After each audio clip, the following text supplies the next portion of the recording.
Hello and welcome to SPM IS Academy. Today we will analyze important newspaper articles of 1st February 2022. Please note you can download the PDF version of today's newspaper analysis by clicking the link given in the comment section. You can also join our WhatsApp group through the link given in the description section for more study materials. This is the list of the topics that we will be covering from today's newspaper. And the first topic is taken from editorial segment. It is about Economic Survey 2021-22. And this topic is important from our syllabus paper for Indian economy point of view. तो देखिए economic survey क्या document होती है, इसका क्या significance होता है, ये तो आप सब जानते ही हैं। हर साल बजट जिस दिन रखा जाता है पार्लियामेंट के सामने, उसके एक दिन पहले इकोनॉमिक सर्वे प्रेजेंट किया जाता है। और जैसे कि आज बजट रखा गया है तो कल के दिन इकोनॉमिक सर्वे रखा गया था और इसी कारण से आज के अखबारों में इकोनॉमिक सर्वे के बारे में आया है। तो आज हम न्यूज़पेपर एनालिसिस में इसको कवर कर रहे हैं और कल बजट के बारे में आएगा तो कल हम बजट पे बातचीत करेंगे। नॉर्मली देखिए कैसा होता है कि economic survey is prepared by finance ministries department of economic affairs. कुछ दिनों पहले इससे रिलेटेड मैंने आपको एक प्रैक्टिस क्वेश्चन भी दिया था। Normally economic survey is authored by, उसको प्रिपेयर करते हैं चीफ इकोनॉमिक एडवाइज़र। नॉर्मली मैं इसलिए कह रहा हूँ क्योंकि इस साल कुछ अलग हुआ है, तो देखेंगे अगले स्लाइड में देखेंगे। सो प्रिपेयर करते हैं फाइनेंस मिनिस्ट्री के डिपार्टमेंट ऑफ इकोनॉमिक अफेयर्स और इसको ऑथर करते हैं यानी कि लिखते हैं चीफ इकोनॉमिक एडवाइज़र। और इकोनॉमिक सर्वे इंडियन इकोनॉमिक सबसे इंपॉर्टेंट डॉक्यूमेंट मानी जाती है क्योंकि इसमें करंट चैलेंजेस, फ्यूचर प्रोस्पेक्ट सब कुछ उसकी एनालिसिस होती है। इस कारण से इससे यूपीएससी या एपीएससी के मेंस में या प्रीलिम्स में सबसे ज़्यादा सवाल आने के चांसेस होते हैं, खासकर इंडियन इकोनॉमी सेगमेंट में। It talks about future prospects या फिर करंट ग्रोथ क्या होगा। अगर इस साल की इकोनॉमिक सर्वे की बात की जाए, इकोनॉमिक सर्वे 2021-22 की, तो इसका थीम है agile approach implemented through India's economic response to कोविड-19 पैंडेमिक शॉक। अजाइल अप्रोच भी बस आप याद रखेंगे तो आपका काम हो जाएगा। अब जैसा कि मैंने आपको बताया कि इस साल के इकोनॉमिक सर्वे में थोड़े बहुत चेंजेस हैं।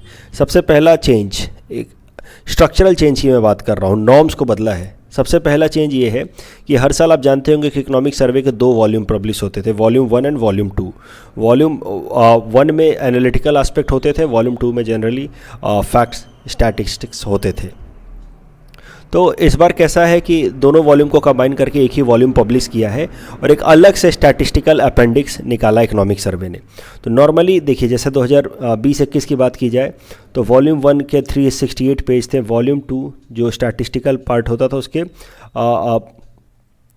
लगभग टोटल 347 पेजेस थे। तो टोटल मिला करके पिछले साल का अगर वॉल्यूम की बात की, इसकी बात की जाए इकोनॉमिक सर्वे की, तो 335 page in volume 1, 368 page in volume 2 and statistical appendix 174 pages, तो टोटल 877 पेज का हो गया। लेकिन इस साल क्या किया है कि 368 और 335 के जगह पे बस एक ही डॉक्यूमेंट रिलीज़ किया है 413 पेजेस का, और उसके अलावा स्टैटिस्टिकल डॉक्यूमेंट या अपेंडिक्स तो ऑफकोर्स हैं ही। ये इतना ज़रूरी नहीं है, लेकिन बस एक इंटरेस्टिंग फैक्ट है कि हर बार 2 वॉल्यूम निकालते थे अपार्ट फ्रॉम स्टैटिस्टिकल डॉक्यूमेंट। इस साल बस एक ही वॉल्यूम निकाला है प्लस स्टैटिस्टिकल अपेंडिक्स निकाला है। उसके अलावा जो दूसरी इंपॉर्टेंट बात ये है कि हर साल मैंने जैसे आपको बताया कि economic survey is authored by chief economic adviser, लेकिन इस साल आपको पता है कि लगभग 1 वीक पहले ही चीफ इकोनॉमिक एडवाइज़र का अपॉइंटमेंट हुआ है, नए चीफ इकोनॉमिक एडवाइज़र का, डॉक्टर वी अनंत नागेश्वरन जी का। और यही कारण है कि इस साल का जो इकोनॉमिक सर्वे है, it has not been authored by chief economic advisor, it has been in fact authored by principal economic advisor to finance ministry and principal economic advisor post is currently held by Sanjeev Sanyal ji. अब कुछ important statistics की बात कर लेते हैं। देखिए आपको पता होगा कि इकोनॉमिक सर्वे के 2 ही मेन एस्पेक्ट होते हैं, स्टैटिस्टिकल या डाटा पार्ट जो इंडियन इकोनॉमी के इंपॉर्टेंट डाटा के बारे में बताता है, और दूसरा एनालिटिकल पार्ट। तो स्टैटिस्टिकल पार्ट के बारे में पहले बात कर लेते हैं। So according to economic survey, Indian economy is estimated to grow at a rate of about 9.2% in the year 2021-22। तो ये जो 2 लॉकडाउन्स हुए फेज 1 में 2020-21 में या फेज 2 में जो सेकेंड वेव आया था, दोनों ही केस में थोड़े बहुत जीडीपी को डिक्लाइन आया था, नेगेटिव इम्पैक्ट लगा था, लेकिन now again GDP has return to its normal figure more or less, it is returning और इट इज़ रिकवरिंग। और इस साल हमारे इकोनॉमी के ग्रोथ रेट लगभग 9.2% रहेंगे, जबकि आने वाला साल होगा 2022-23, उसमें इकोनॉमी का ग्रोथ रेट थोड़ा डिक्लाइन होगा and it will come to somewhere close to 8 to 8.5%। वहीं अगर फिस्कल डेफिसिट की बात की जाए तो नेचुरली 2020-21 में तो फिस्कल डेफिसिट काफ़ी ज़्यादा बढ़ गया था, क्योंकि पूरे देश में लॉकडाउन ज़्यादातर टाइम तक था, तो रेवेन्यू के सोर्सेज बहुत कम हो गए थे, एक्सपेंडिचर्स बहुत बढ़ गए थे because of vaccination, quarantine program, अलग अलग मेडिकल एक्सपेंडिचर्स में। इस कारण से जो फिस्कल डेफिसिट था that was as high as 9.2% of the GDP। लेकिन इस साल 2021-22 का जो बजट एस्टिमेट के हिसाब से, वैसे तो बजट एस्टिमेट बजट के दिन रखा जाता है, लेकिन इकोनॉमिक सर्वे ने एक दिन पहले ही बता दिया, मोरलेस इंडिकेट कर दिया कि इस साल का 2021-22 के लिए, जो अभी के लिए हमारा करंट ईयर है, इसके लिए हमारा fiscal deficit will be somewhere close to 6.8% of the GDP। तो ठीक है, पहले से रिकवर है, बेहतर है, it is on the glide path. आपको पता होगा, आपने बेसिक इकोनॉमी जरूर पढ़ रखा होगा कि अब जो हमारा FRBM का नया टारगेट है that is according to a new glide path, जिसके हिसाब से 2024-25 में जाकर के हम लोग fiscal deficit target of 4.5% of the GDP attain करने वाले हैं।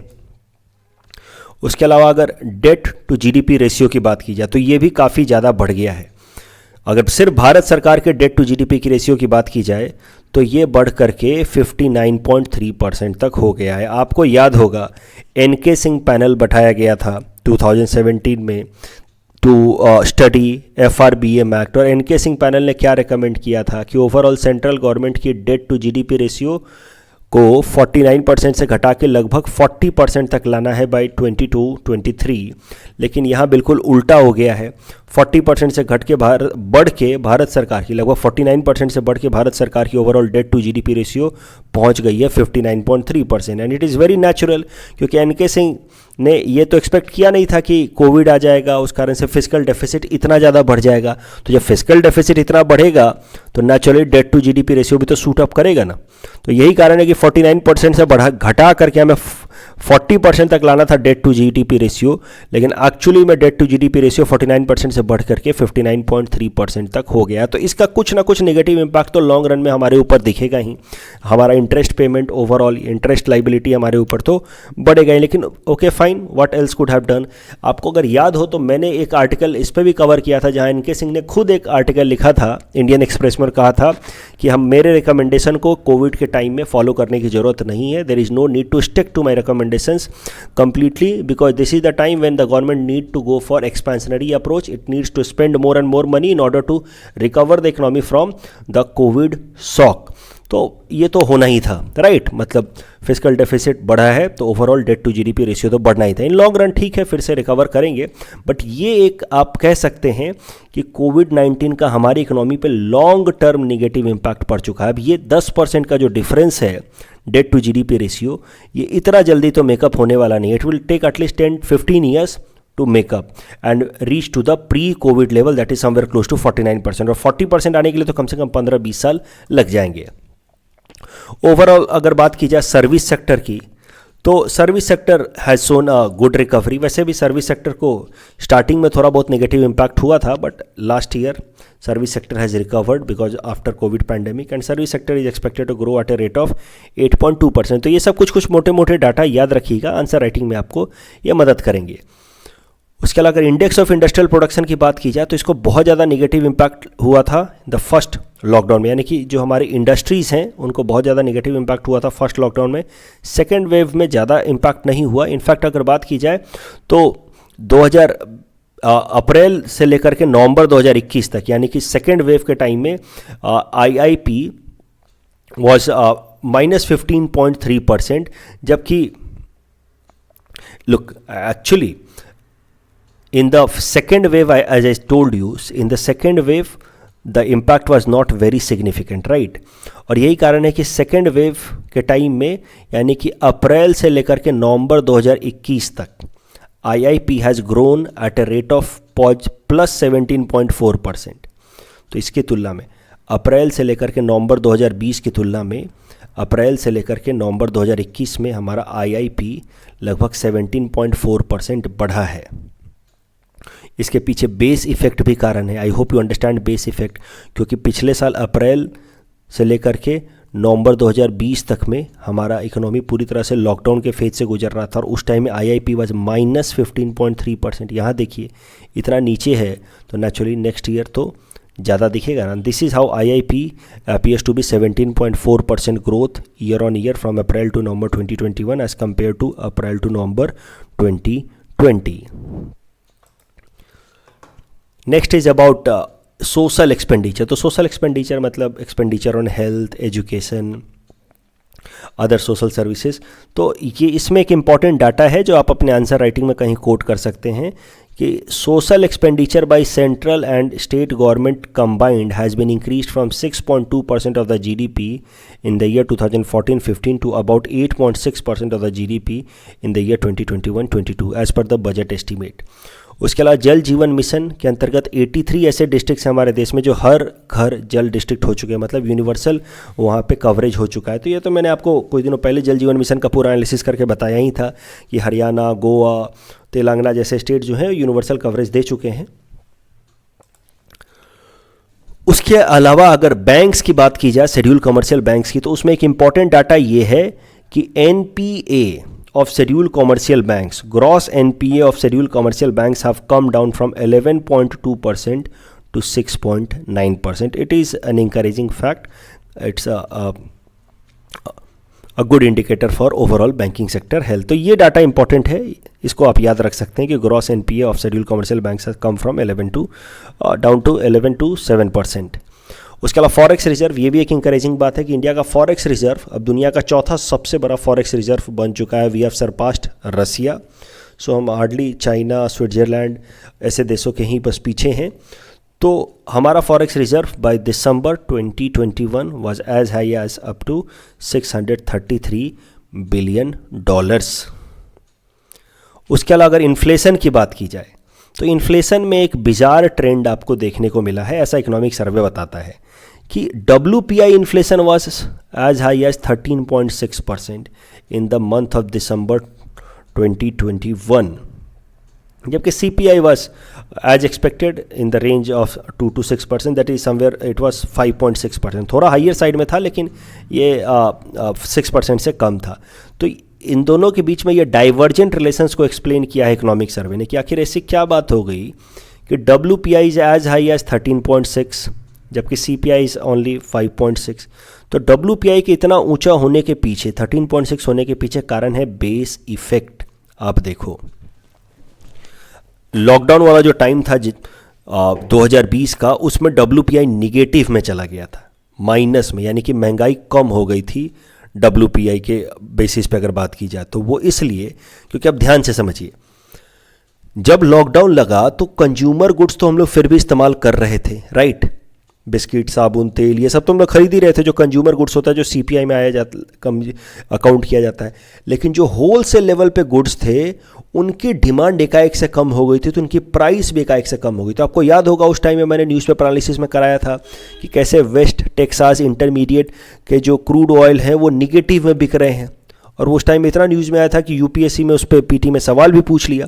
तो उस जो होलसेल लेवल पे जो चीज़ें थीं उसको कोई ले नहीं रहा था क्योंकि फ्यूचर का कुछ खास पता नहीं था, लेकिन कंज्यूमर लेवल पे तो चीज़ें फिर भी बिक रही थी, और यही कारण है कि होलसेल लेवल पे प्राइस एकाएक से नीचे गिर गया था, राइट। इनफैक्ट निगेटिव में चला गया था इन्फ्लेशन, यानी कि महंगाई घट गई थी होलसेल लेवल पे। और यही कारण है कि जब महंगाई वापस से नॉर्मल लेवल पे भी आई है, जब से इकोनॉमी खुला है तब से, तो because of base effect it appears to be quite high.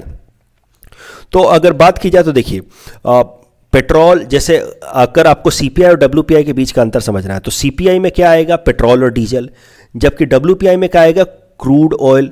तो क्रूड ऑयल की डिमांड कम हो गई थी, लेकिन पेट्रोल डीजल तो फिर भी इस्तेमाल हो ही रहा था मोरलेस। तो पेट्रोल डीजल का दाम बहुत नहीं गिरा था, लेकिन क्रूड ऑयल का दाम बहुत गिर गया था। वैसे ही WPI में आएंगे एडिबल ऑयल्स, मैन्युफैक्चर्ड फूड्स, ये सब की डिमांड उस टाइम में कम हो गई थी। इसी कारण से बेस इफेक्ट के कारण the WPI appears to be quite high।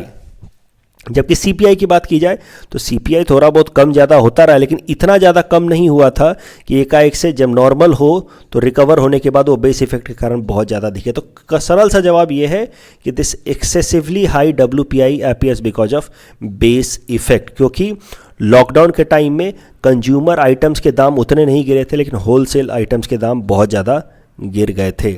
उसके अलावा एक और इंकरेजिंग फैक्ट है कि लगभग हमारी सरकार एस्टिमेट कर रही है कि 140 माने 1,40,000 करोड़ का वो कैपिटल एक्सपेंडिचर करेंगे हमारी इकोनॉमी के रिकवरी के लिए। So this fact is also important.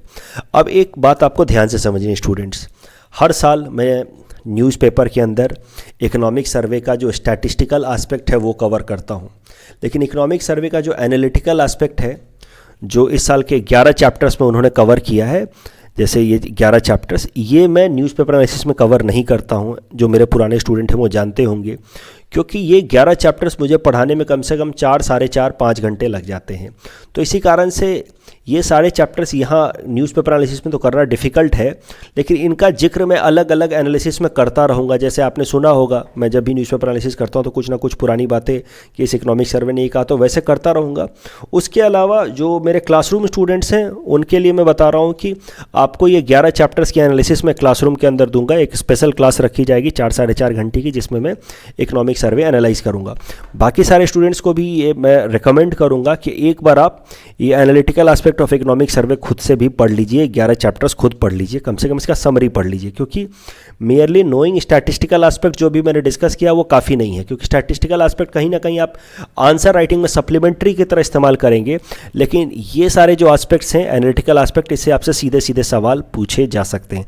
अब न्यूज़पेपर एनालिसिस में 4.5 घंटे का तो एनालिसिस करना तो डिफ़िकल्ट है, इसलिए मैं यहाँ नहीं कर पाऊँगा, बट ये आपको पढ़ लेना चाहिए एनालिटिकल पार्ट, ये 11 chapters. The next article is taken from economy segment. This says bad bank is ready. तो देखिए बैड बैंक को लेकर के एनालिसिस मैंने लगभग 5-6 महीने पहले की थी कि बैड बैंक क्या है, कैसे है। अब न्यूज़ बस ये निकल के आ रहा है कि हमारे फाइनेंस मिनिस्टर निर्मला सीतारमण जी ने कहा है कि बैड बैंक अब रेडी हो चुका है और इसको स्टार्ट कर दिया जाएगा फ्रॉम अपकमिंग 31 मार्च। तो this topic is again important from our syllabus paper 4 Indian economy point of view. क्या होता है बैड बैंक? तो बैड बैंक, देखिए नाम वैसे ये बैड बैंक इसको कहा जा रहा है, but actually it's a misnomer, क्योंकि ये बैंक तो है नहीं। It is actually an asset reconstruction company, जो बैंक्स के जो एनपीएज है उनको खरीदेगा, उसको रीस्ट्रक्चर करेगा और मार्केट में बेचेगा, और उससे जो बैंक्स हैं उनको, जो शेड्यूल कमर्शियल बैंक्स हैं उनको एनपीए की लाइबिलिटीज उनके ऊपर कम करेगा और उनकी ओवरऑल बैलेंस शीट को हेल्दी बनाएगा। So that is the idea, that is why the term bad bank is a kind of misnomer, misleading, because this is not a bank, this is an asset reconstruction company involved in buying bad loans from the bank। तो देखिए कैसे exactly ये bad bank काम करेगा। तो मान लीजिए कि स्टेट बैंक ऑफ इंडिया है, इसके ऊपर 100 करोड़ का एनपी है, मतलब इन तमाम लोगों ने इससे लोन लिए रखा है और उस पर इंटरेस्ट भी नहीं चुका रहा है। I hope you know the technical definition of NPA, जिसमें interest amount is due for more than 90 days. तो ये 100 करोड़ का एनपीए है, यानी कि इन लोगों ने 100 करोड़ का लोन ले रखा है, उस पर इंटरेस्ट नहीं चुका रहे हैं और due is more than 90 days. ये पीएनबी है, इस पर इन दोनों लोगों ने लोन ले रखा है और एनपीए है लगभग 60 करोड़ का।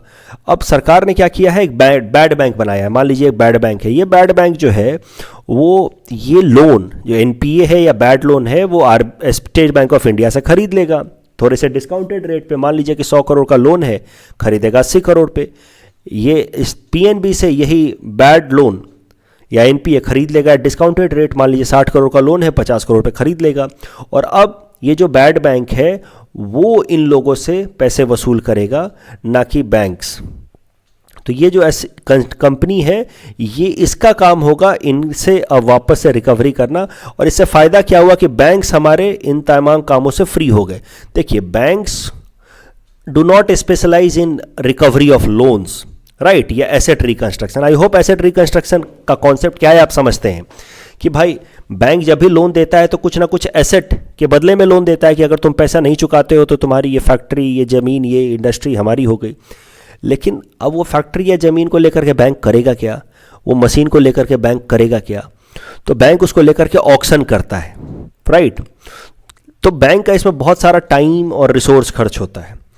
अब बैंक क्या करेगा, सीधा सीधा ये लोन इस बैड बैंक को बेच देगा और बैड बैंक उन तमाम एसेट्स को लेगा इन कंपनियों से जिन्होंने लोन नहीं चुकाया है, उन एसेट्स को लेकर के रीस्ट्रक्चर करेगा। मतलब अगर ये कंपनी नहीं चल पा रही है तो उसको वापस से चलाने की कोशिश करेगा, उसमें जो जो इश्यूज़ होंगे, स्ट्रक्चरल इश्यूज़ होंगे, फाइनेंशियल इश्यूज़ होंगे, उसको एड्रेस करके चलाने की कोशिश करेगा और वापस उस कंपनी को, इस एसेट को और महंगे दामों पर बेच करके अपना लोन का अमाउंट रिकवर कर लेगा। तो बैड बैंक बनाने से फ़ायदा क्या हुआ कि ये जो बैंक्स हैं जो स्ट्रेस्ड में आ गए थे बिकॉज ऑफ हाई एनपीए, उनकी बैलेंस शीट क्लियर हो जाएगी. And bad banks are actually a specialization or have a specialization in asset reconstruction company, so they know how to best utilize or use the resources or asset और इसका restructure करके वो बेच पाएंगे. and this is how banks will be relieved from the burden of recovery of loans, and this is how जो हमारे commercial banks हैं उनकी overall health बनाई रखी जा सकेगी. अब इंडिया के अंदर बैड बैंक का कॉन्सेप्ट ला गया. वैसे आपको मैं बता दूं कि द बैड बैंक का जो कॉन्सेप्ट है वो इंडिया के लिए यूनिक नहीं है. मतलब it has been already introduced in some different countries like US, even in Switzerland. तो इंडिया के अंदर जो बैड बैंक लाया जा रहा है, it is actually group of two institutions. पहला है national asset reconstruction company limited और दूसरा है India debt resolution company limited. तो जैसे कि देखिए कैसे एग्जैक्टली काम करेंगे. मान लीजिए कि स्टेट बैंक ऑफ इंडिया है, उसने इस कंपनी XYZ को 150 करोड़ का लोन दिया है. अब ये XYZ ये लोन नहीं चुका पा रही है और इंटरेस्ट भी नहीं चुका पा रही है for more than 90 days, means ये लोन NPA बन चुका है.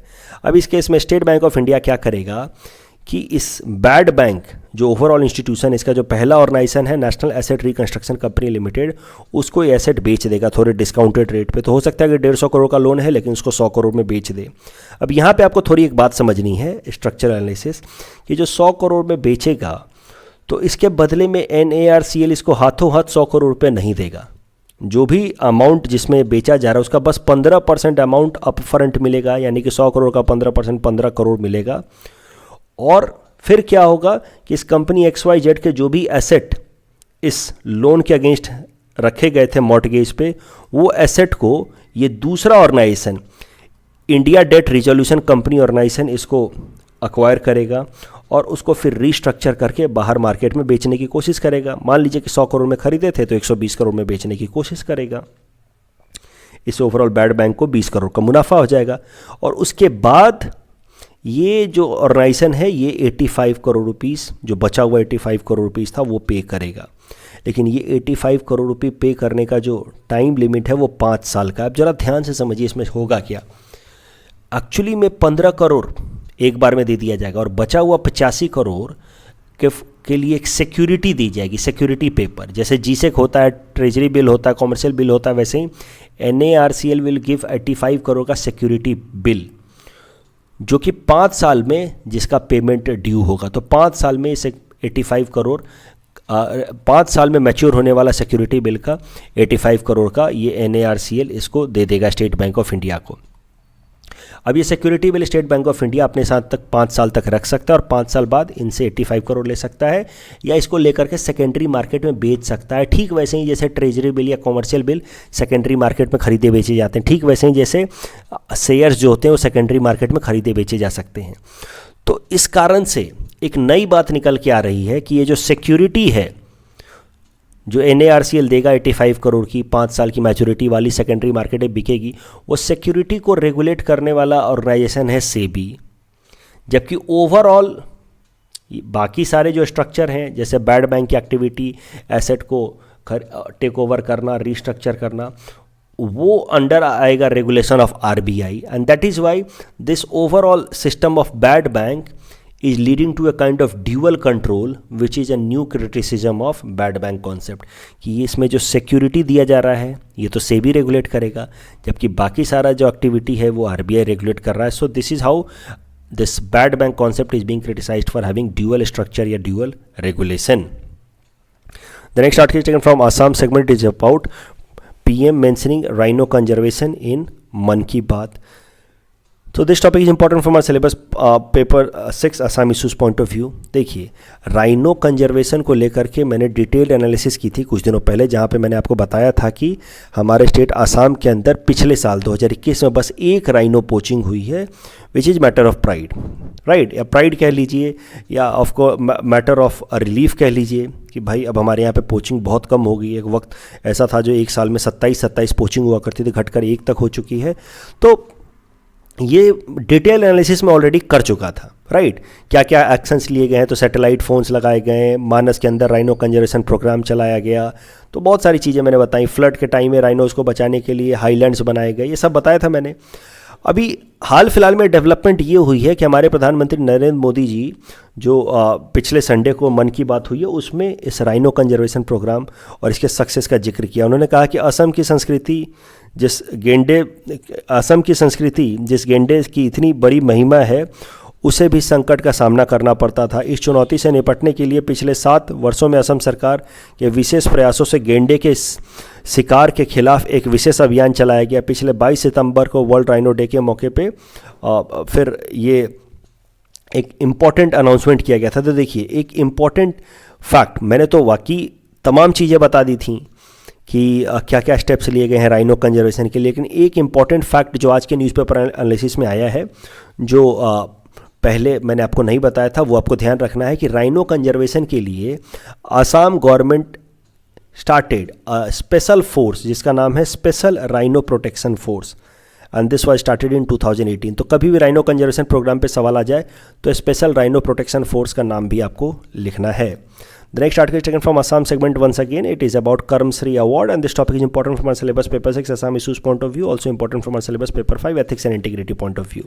काफ़ी छोटा सा टॉपिक है। देखिए असम कैडर के IAS ऑफिसर राकेश कुमार जी को इस साल का करम श्री अवार्ड देंगे। दिस इज चीफ मिनिस्टर्स करम श्री अवार्ड और उनको ये अवार्ड दिया जा रहा है because he did a commendable job as an excise commissioner, जिसमें उन्होंने एक्साइज डिपार्टमेंट को पूरी तरह से डिजिटलाइज कर दिया, जिससे रेवेन्यू गैप्स को बहुत तरीक़ों से प्लग किया गया। मतलब रेवेन्यू के जो भी तरीके थे मिस होने के तरीके थे उसको प्लग किया गया। अब ये कर्मश्री अवार्ड जो राकेश कुमार जी को दिया जा रहा है इसका कहाँ इस्तेमाल किया जाएगा, क्योंकि कर्मश्री अवार्ड तो इतना इंपॉर्टेंट तो है नहीं कि आपसे पीटी में पूछ ले, मुझे नहीं लगता कि आपसे पीटी में पूछा जाएगा, लेकिन फिर भी आप इसका इस्तेमाल कर सकते हैं as an example of operant conditioning in ethics and integrity. Operant conditioning आपने जरूर पढ़ रखा होगा, एटीट्यूडनल चेंज के लिए एक इंपॉर्टेंट थ्योरी है, classical conditioning, operant conditioning and observational learning. I hope आपको याद होगा। तो ऑपरेंट कंडीशनिंग में कैसा है कि जिस बिहेवियर को या जिस एटीट्यूड को आपको प्रमोट करना होता है उसके लिए, उस एटीट्यूड के लिए आप रिवॉर्ड देते हैं और जिसको आपको डिस्करेज करना होता है उसके लिए आप पनिशमेंट देते हैं। तो रिवॉर्ड एंड पनिशमेंट का कॉन्सेप्ट को आ जाता है ऑपरेंट कंडीशनिंग। तो आप लिख सकते हैं कि recently Karmashri chief ministers Karmashri award given to IAS officer Rakesh Kumar ji for his commendable job as excise commissioner is an example of operant conditioning where reward is being given to promote a desirable behaviour. कल जो हमने आपको practice question दिया था उसका answer देख लेते हैं। Port of Duqm opens in Arabian Sea and leprosy is a kind of bacterial disease. That's all from our side for today. Thanks for watching.